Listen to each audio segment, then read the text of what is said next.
Hoy abrimos un capítulo de la historia de España. Estamos en Medina del Campo, el lugar donde murió la reina Isabel la Católica y escribió su testamento. Bienvenidos a este viaje desde la Castilla profunda hasta el corazón mismo de la historia de España. Estamos en Medina del Campo, en la provincia de Valladolid, Castilla y León, una villa que no fue un lugar cualquiera para Isabel I de Castilla. Aquí los reyes católicos tenían una de sus residencias habituales y fue un sitio de poder, de negociaciones y de decisiones trascendentales durante su reinado. Como siempre recomiendo, pasad primero por las oficinas de turismo, allí están los que mejor conocen el sitio y dan los mejores consejos. Como fui en enero, pues todavía estaba el Belén y era precioso. Y de todos mis viajes por España, esta es de las oficinas más bellas, más organizadas y más espectaculares que he visto. Pues se ha ido haciendo dentro de nuestra semana renacentista, cada año en agosto, pues una pintora joven, sí, empieza a pintarlos en la calle y se trata de que con sus trazos vayamos adivinando qué personaje histórico es. Ay, Los que han pintado. ¡qué hermosos! Isabel y Fernando. No podía ser de otra manera. Claro que sí. Pues están muy bien logradas para hacerlos, digamos, con el tiempo. Sí, limitado, claro. Pues en 2 días. Vamos así a trazo. Estamos ante los restos del antiguo Palacio Real de Medina del Campo, declarado Bien de Interés Cultural en 2003. Albergan en la actualidad el centro de interpretación de la reina Isabel I de Castilla, ya que fue una de sus residencias habituales. Además, entre sus muros dictó su testamento y codicilio y falleció el 26 de noviembre de 1504. Desde su infancia, Isabel visitaba Medina del Campo a menudo. En 2 ocasiones le fue donada esta villa por sus hermanos, en 1467 por el infante don Alfonso, su hermano pequeño, y un año después por el rey Enrique IV, su hermano mayor. La corte de los reyes católicos fue itinerante, pero Medina y su palacio aparecen como uno de los principales destinos y paradas de los reyes católicos. Medina siempre se mantuvo fiel a su reina, por lo que concedió a la villa por ello exenciones fiscales. Tras fallecer la reina, también residió en varias ocasiones aquí Fernando el Católico. La emperatriz Isabel, esposa de Carlos V, lo habitó en 1554 y con carácter pasajero Felipe II a finales del siglo XVI. Ahora es un lugar de interpretación del personaje histórico de la reina Isabel. En él se muestra al visitante una visión global del significado e importancia histórica de la reina Isabel. Y también es importante este lugar porque fue donde el almirante Cristóbal Colón organizó junto con los reyes los pormenores del tercer viaje a América. En el patio de acceso al Palacio Real nos recibe esta hermosa pieza central. Es una obra del escultor mexicano Carlos Terres, creada en 2004 para conmemorar el 5º centenario de Isabel la Católica, representando a la reina y simbolizando su legado. Esta escultura se llama El sueño de una reina y está para conmemorar el 5º centenario de la muerte de la reina Isabel la Católica. Este palacio testamentario no es solo un edificio histórico, es un espacio vivo que combina el rigor histórico con el entretenimiento y lo inexplicable, haciéndolo un lugar fascinante para explorar la figura de la reina Isabel la Católica. La reina Isabel murió con 53 años. Tu gesta noble y trascendental permanece viva en la piel de España. Oh reina católica, luz sin igual, tu legado imborrable que el tiempo no empaña. Al entrar al centro nos encontramos un video precioso, claro y muy bien explicado, en una sala pensada para sentarse, mirar y dejar que la historia te alcance sin prisas.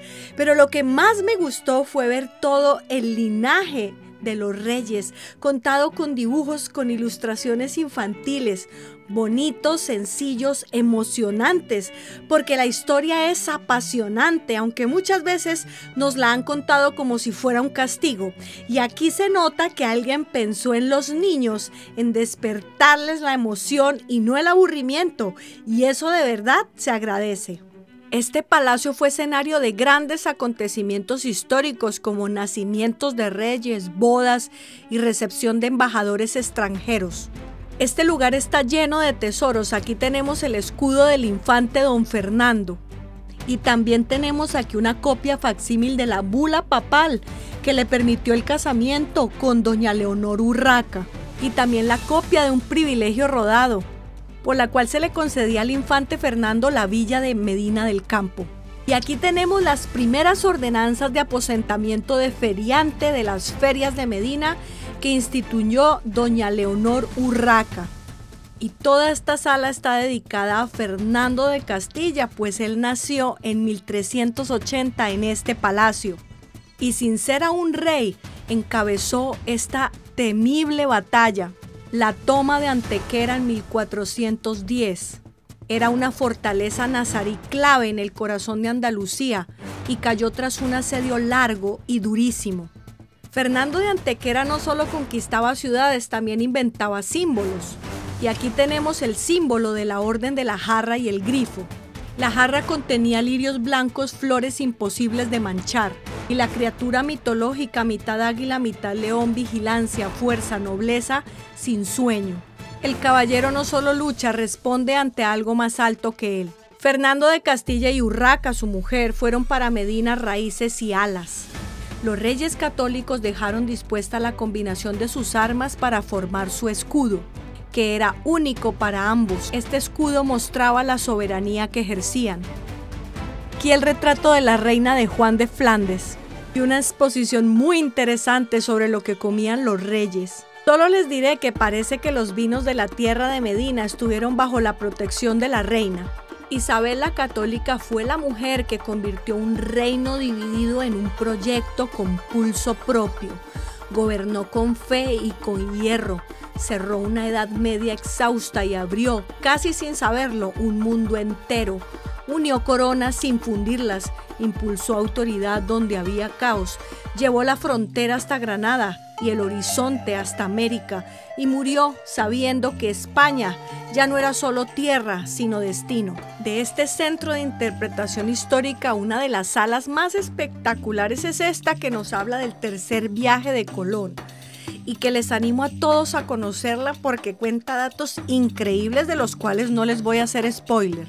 Pero sí les voy a contar que Colón estuvo en Medina del Campo en mayo de 1497 en relación con su tercer viaje y que aquí se firmaron 15 documentos relativos al comercio, la jurisdicción económica y gobierno de las tierras americanas. Colón zarpó al año siguiente y llegó por primera vez a tierra firme en la actual Venezuela. Llegamos a esta espectacular sala donde habla del árbol genealógico de los reyes católicos. Ellos tuvieron 5 hijos: Isabel, Juan, Juana, María y Catalina. Juan murió joven y Juana la Loca heredó Castilla, pero no pudo gobernar. Todo el poder cayó sobre su hijo Carlos V, nieto de Isabel y Fernando. Me encanta la firma de la reina Isabel, yo la reina. Y aquí me encontraría la silla en la que todos somos iguales. Aquí ante el extracto del cuadro de la Virgen de los Reyes Católicos, cuyo original está en el Museo del Prado. En esta pequeña sala todo respira a Isabel. Y como no sé describir lo que se siente aquí con palabras, solo he de deciros que espero que vengáis a este lugar. Sentiréis la grandeza de lo que esta reina significó para España y para la humanidad. Ahora sí llegaría el momento más esperado por mí. Estamos ante la sala del trono y el lugar donde reposan la copia del testamento de la reina Isabel. Así se inicia este testamento firmado el 12 de octubre de 1504, que será completado con un codicilo firmado 3 días antes del fallecimiento de la reina. Este testamento inicia en el nombre de Dios Todopoderoso, Padre, Hijo y Espíritu Santo, 3 personas y una esencia divina Criador y Gobernador universal. Una de las primeras curiosidades de este testamento es que el día escogido para su firma fue exactamente 12 años de diferencia con respecto al descubrimiento de América. Isabel lo firmó personalmente con su rúbrica y también se selló con el sello real de Castilla y el signo notarial de Don Gaspar de Gricio, que contiene Fiat Justicia. Y también podemos saber exactamente cuáles eran los dominios de los reyes católicos en 1504. Sepan cuantos esta carta de testamento vieren como yo, doña Isabel, por la gracia de Dios, reina de Castilla, de León, de Aragón, de Sicilia, de Granada, de Toledo, de Valencia, de Galicia, de Mallorcas, de Sevilla, de Cerdeña, de Córdoba, de Córcega, de Murcia, de Jaén, de los Algarbes, de Algeciras y de Gibraltar, y de las Islas Canarias, condesa de Barcelona y señora de Vizcaya y de Molina, duquesa de Atenas y de Neopatria, condesa del Rosellón y de la Cerdaña, marquesa de Oristán y de Gocéano.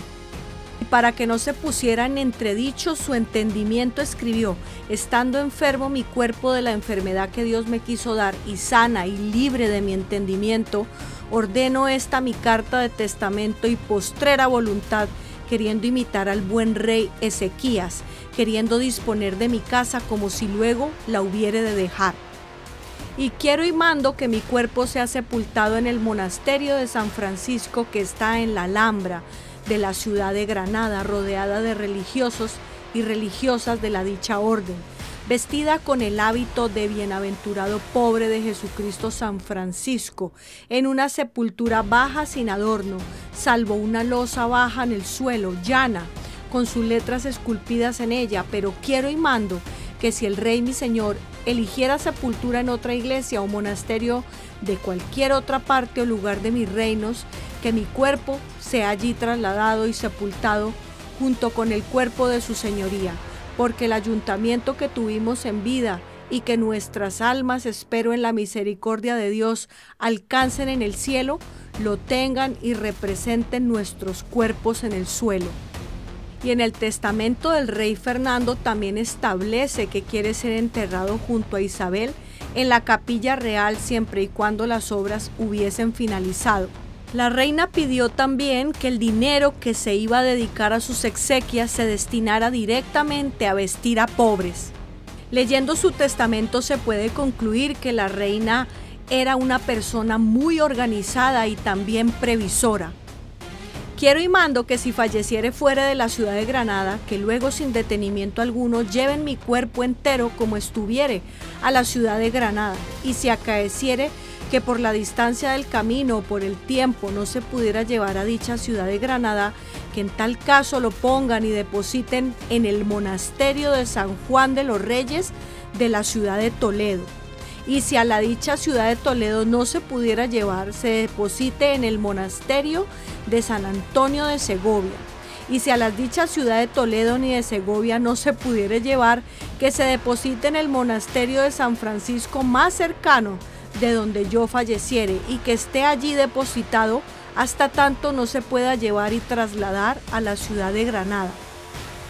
También dejó establecido que todas sus deudas fueran abonadas, y que una vez cumplido este requisito se deberían pagar 20.000 misas por su alma, dedicar 1.000.000 de maravedíes a casar a doncellas menesterosas y la misma cantidad para que puedan entrar en un convento mujeres pobres que así lo decidieran. Otro de los puntos más destacados de su testamento: declaró heredera universal de todos sus reinos, señoríos y bienes a su hija mayor Juana I de Castilla, otorgándole la legitimidad para ser reina real y señora natural de Castilla. Isabel estipuló que su esposo Fernando de Aragón actuaría como gobernador y administrador de Castilla en nombre de Juana, al menos hasta que ésta pudiera ejercer plenamente su autoridad, y que los oficios laicos y eclesiásticos fueran desempeñados por castellanos, evitando que extranjeros acaparasen cargos de poder en el reino. La reina Isabel llevaba reinando en Castilla durante 30 agotadores años cuando le alcanzó la muerte en Medina del Campo. Tenía solo 53 años.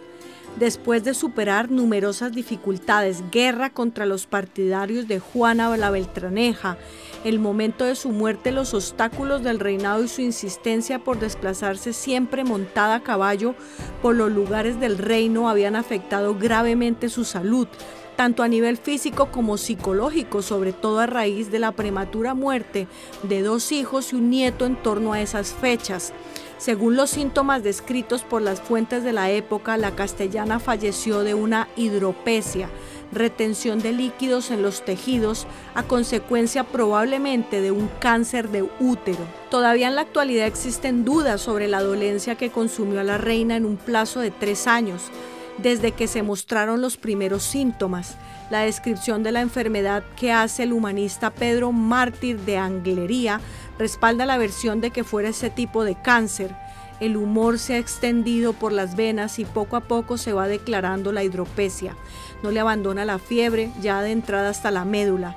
Día y noche la domina una sed insaciable, mientras que la comida le da náuseas. El mortífero tumor va corriéndose entre la piel y la carne. Llevaba 2 años sufriendo episodios de fiebre prolongada.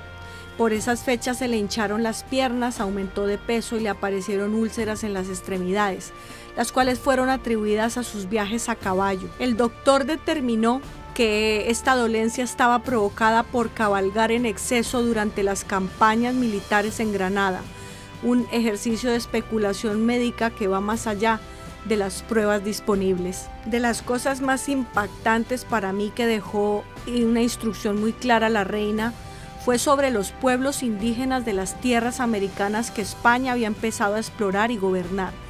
Dijo que no se debía permitir que los indígenas vecinos y moradores de las Indias y de la tierra firme ganadas y por ganar recibieran agravio alguno en sus personas ni en sus bienes, y que debían ser bien y justamente tratados, y que si alguien había recibido injusticia debía ser remediada y provista de solución. Y la reina expresó que iba a pedir al Papa Alejandro VI que les concediera esas tierras. Y estamos en el epicentro de lo que Medina del Campo era en época de los Reyes Católicos, un centro económico internacional que rivalizaba con las grandes ferias europeas de la época, como las de Champán y las de Frankfurt. El peso de ese comercio rebosaba por las calles de esta villa. Mercaderes, cambistas, banqueros y tratantes de toda Europa y de muchos reinos hispánicos llegaban cada año para comprar, vender y negociar en este lugar.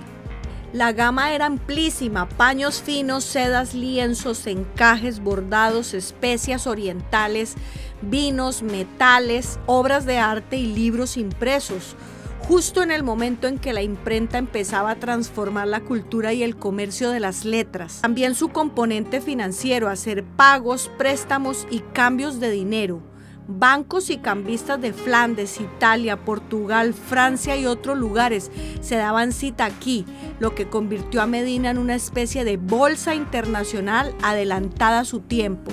Tenía una dimensión épica: 2 grandes sesiones al año, una que empezaba unos 30 días después de Pascua y otra en torno al 1 de octubre cada una, durando cerca de 50 días. Imagínense esta plaza rodeada de puestos, carretas, toldos, gremios organizados por oficios, ubicados en calles específicas según la ordenanza. Isabel la Católica impulsó y reconoció estas ferias oficialmente. En 1491 las convirtieron en las Ferias Generales del Reino, dándoles un estatus jurídico y real que las protegía y las hacía punto de encuentro obligado de comerciantes europeos. Era algo más que mercado, era cita, desfile de novedades, taller de ideas y cruce de culturas bajo los cielos castellanos. Y aquí encontramos la iglesia colegial de San Antolín, que preside la Plaza Mayor de la Hispanidad, esta en Medina del Campo. Tiene una capilla dedicada a la Virgen del Pópulo, con un balcón en su fachada. Este balcón no era un simple adorno, servía para oficiar misa al aire libre para todos los feriantes sin que tuvieran que abandonar sus puestos de negocio, algo que sería difícil dada la enorme afluencia de comerciantes, artesanos, tratantes y cambistas que acudían a las ferias. De esta manera la liturgia era audible y visible para quienes estaban en las paradas de venta. Los mercaderes y compradores podían escuchar la misa y cumplir con la obligación religiosa sin tener que cerrar o descuidar los puestos. Así que este balcón de la capilla de la Virgen del Pópulo se habilitaba como un púlpito abierto a la plaza. Las misas se celebraban en latín, como era norma en la liturgia católica de la época, dirigida a quienes estaban en la feria sin necesidad de moverse.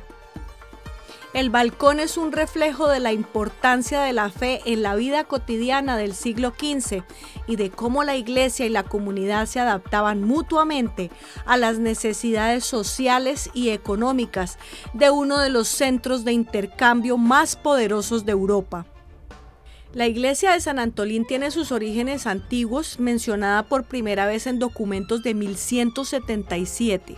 Y en 1480 por bula del Papa Sixto IV y a las instancias de los monarcas, el templo fue elevado al rango de colegiata. En esencia, ser colegiata significaba que podía celebrar culto, custodiar reliquias, administrar sacramentos importantes y gobernar una comunidad clerical con cierta independencia.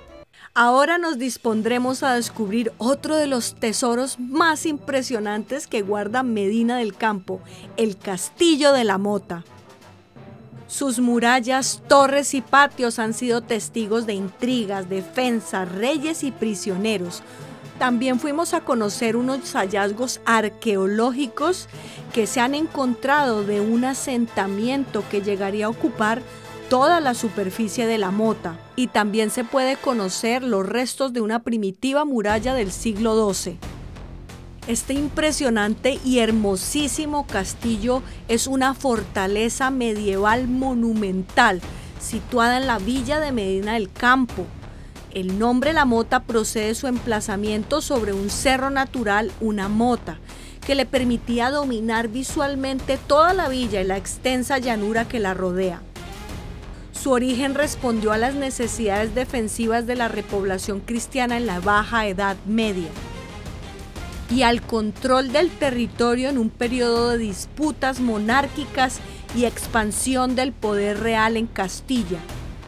Esta fortaleza permaneció vinculada al poder real y las grandes familias nobiliarias. En el siglo XIV, el rey Juan I de Castilla la donó a su hijo Fernando de Antequera, quien luego sería rey de Aragón, y tras la batalla de Olmedo quedó definitivamente bajo el control de la corona de Castilla. Durante el siglo XV, los reyes católicos reforzaron su estructura militar y artillera. Un ejemplo claro de ese impulso es la barrera artillera, construida en 1483 por orden de Isabel I de Castilla y Fernando II de Aragón, un elemento clave que le adaptaba la fortaleza a las nuevas técnicas bélicas del uso de pólvora y de artillería.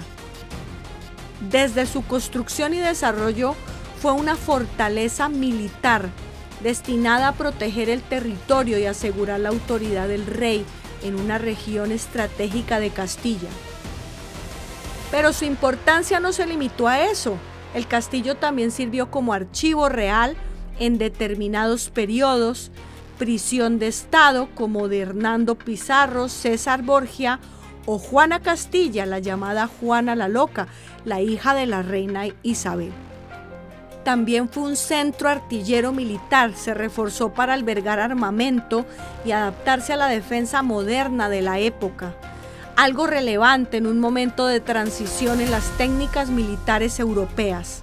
Juana I de Castilla, la hija de los reyes católicos, estuvo aquí recluida en el castillo de la Mota. Y justo en este punto ocurriría un hecho que me parece muy triste. Los reyes, sus padres, se oponían a que ella viajara a Flandes para reunirse con su esposo Felipe el Hermoso. Los reyes no la dejaban ir por una decisión estratégica para proteger el reino y asegurar la sucesión. Juana estaba aquí por una medida política y de seguridad, pero un día Juana se negó a permanecer en interiores y se salió descalza y sin ropa de abrigo en el patio exterior del castillo, aquí en esta puerta donde nos encontramos ahora mismo, durante una de las noches más frías del año. Este gesto extremo fue su manera de presionar por ser escuchada y conseguir un encuentro con la reina. La reina Isabel estaba sumamente enferma y sin embargo salió del palacio y se fue hasta el castillo de la Mota, alarmada y preocupada por las consecuencias que esto podía traer a Juana. Y lo más triste de todo es que sería la última vez que madre e hija se verían, pues Juana partiría hacia Flandes y la reina moriría. ¿Que por qué tiene tantos huecos el castillo de la Mota? Estas aberturas se usaban para poner andamios de madera para que los obreros y canteros trabajaran en las alturas de las murallas y las torres. En algunos castillos estos huecos se rellenaban, pero en este no.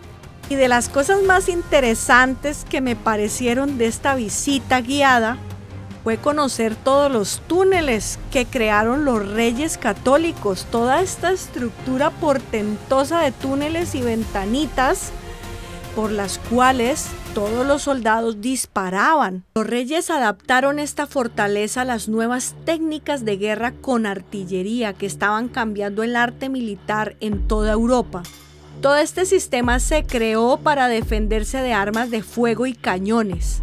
Incluía la barrera defensiva completamente nueva alrededor del castillo, pensada para utilizar cañones y piezas de artillería, y tenía esta pequeña prisión para albergar a los rehenes durante un tiempo, aunque nunca fue pudridero. Les recomiendo a todos entrar en el interior de este castillo, porque esas galerías internas y sistemas de tiro protegidos que permitían a los artilleros disparar desde refugios seguros y maniobrar las piezas sin quedar expuestos, son absolutamente espectaculares.